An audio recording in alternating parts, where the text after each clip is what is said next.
प्यारे बच्चों, ये आपकी आज 16 अप्रैल की वर्कशीट है। वर्कशीट और कार्यपत्र की एक ही बात है, 3 नंबर है और 7th क्लास की विज्ञान की है। बेटा, पढ़ाई करने के लिए आपको स्वस्थ भी रहना बहुत ज़रूरी है और आजकल कोरोना वायरस द्वारा कोविड-19 नाम की बीमारी फैलाई जा रही है, तो उससे आप अपना बचाव कर सकते हैं।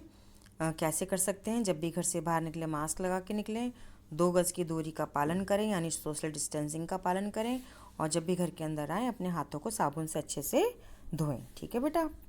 गर्म पानी ले सकते हैं, ठंडा पानी भी ले सकते हैं, आपकी इच्छा है। ठीक है, थोड़ा सा गुनगुना पानी लेंगे तो ज़्यादा अच्छा रहेगा।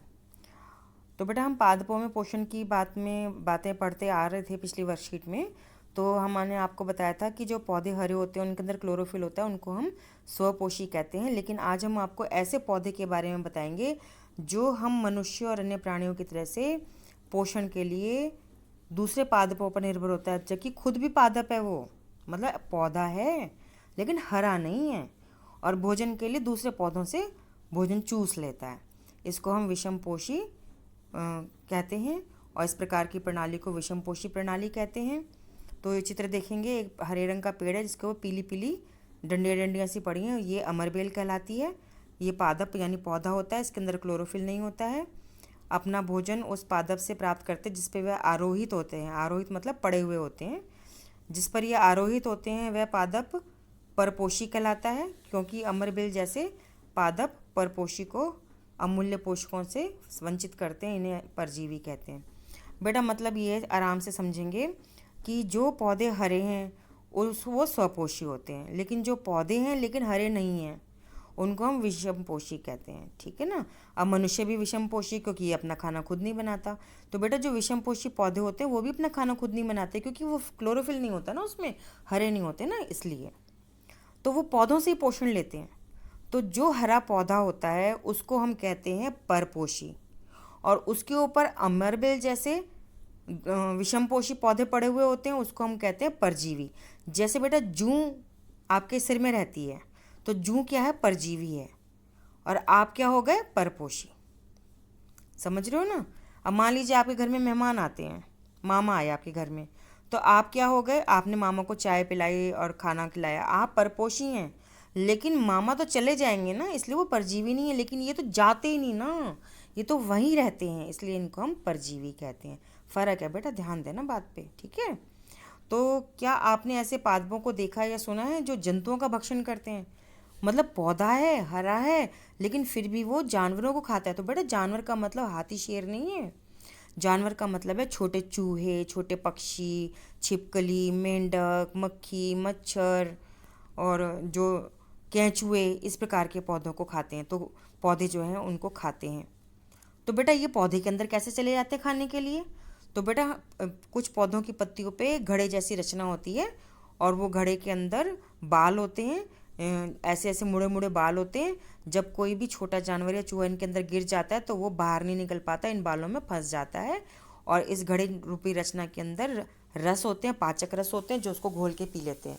यदि आपको याद हो तो मैंने एक्स्ट्रा क्वेश्चन में इसके बारे में आपको बताया था। तो चलिए इसके बारे में डिटेल में पढ़ते हैं कि कुछ पादप ऐसे भी हैं जो कीटों को पकड़ते हैं, उन्हें पचा जाते हैं। ऐसे पौधे हरे रंग के या किसी अन्य रंग के भी हो सकते हैं। चित्र में पादप को देखिए, इसके घड़े के समान दिखाई देने वाली संरचना वास्तव में उसके पत्ती का रूपांतरित भाग है। तो बेटा, ये जो फोटो है इसके बारे में आपकी बुक में पादपों में पोषण नामक पाठ में बना हुआ है, आप उसको ध्यान से देखिएगा और पढ़िएगा। पत्ती का शीर्ष भाग घड़े का ढक्कन बनाता है, मतलब पत्ती ही घड़ा बनाती है, पत्ती ही घड़े का ढक्कन बनाती है।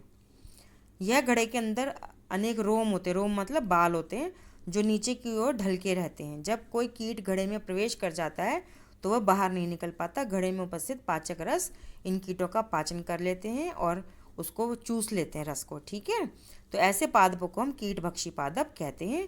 उदाहरण के लिए घटपर्णी पादप और वीनस फ्लाई ट्रैप। और यदि आपको याद हो, मैंने जो एक्स्ट्रा क्वेश्चन दिए थे उसमें सन ड्यू नाम का पौधा भी आपको बताया था। तो बेटा, 3 नाम आपको पता होने चाहिए। ठीक है बेटा, आगे पढ़ते हैं।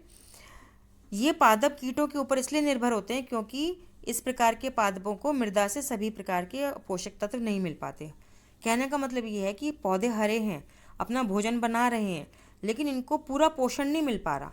तो ये क्या करते हैं? अपनी पत्तियों को रूपांतरित कर लेते हैं घड़े के रूप में, और उसके अंदर रस निकाल लेते हैं। जैसे कोई कीड़ा, छोटी छिपकली, मच्छर, मक्खी, मेंढक, केंचुआ इसके अंदर रेंग रेंग के चले जाते हैं खुशबू सूंघ सूंघ के, तो वो इसके अंदर गिर के अटक जाते हैं, क्योंकि रोम होते हैं नीचे की तरफ झुके हुए, उसमें अटक जाते हैं, ढक्कन बंद हो जाता है और वो अंदर घुल जाते हैं पाचक रस में, और पौधा उनको चूस लेता है और अपना पोषण ले लेता है। ठीक है बेटा, तो अब आपका काम क्या है कि अब आपने प्रश्न उत्तर करने, अभ्यास के लिए प्रश्न दिए हुए हैं। पहला प्रश्न है कि पीले रंग के दुर्बल तने वाले परजीवी पादप का नाम लिखिए। तो बेटा आपने ये उत्तर लिखना है अमरबेल, ये आपके पहले प्रश्न का उत्तर है। दूसरा प्रश्न कहता है कीटभक्षी पादप के उदाहरण लिखिए। तो बेटा कीटभक्षी पादप, एक तो घटपर्णी हो गया, घटपर्णी पादप, दूसरा आपका हो गया वीनस फ्लाई ट्रैप, और तीसरा हो गया सनड्यू, जो कि मैंने आपको एक्स्ट्रा क्वेश्चन में दिया था। ठीक है बेटा, तो ये आपके दूसरे प्रश्न का उत्तर यहाँ से हो गया। तीसरा प्रश्न है कीटभक्षी पादप कीटों का भक्षण क्यों करते? तो बेटा ये वाली लाइन जो है ना, तीनों लाइनें ये लिखनी है, तीनों लाइनें, ये आपकी तीनों लाइनें जो है प्रश्न 3 का उत्तर है। ठीक है। और चौथा प्रश्न कह रहा है कि परजीवी व कीटभक्षी पादप द्वारा किस प्रकार के पोषण का उपयोग किया जाता है? तो बेटा एक ही शब्द लिखेंगे, विषम पोषी प्रणाली। ठीक है बेटा, ये आपके चौथे प्रश्न का उत्तर हो गया। ठीक है, काम कीजिए और कॉपी में, और मैम को अपनी फ़ोटो, इसकी काम की फ़ोटो खींच कर भेजिए। ठीक है बेटा।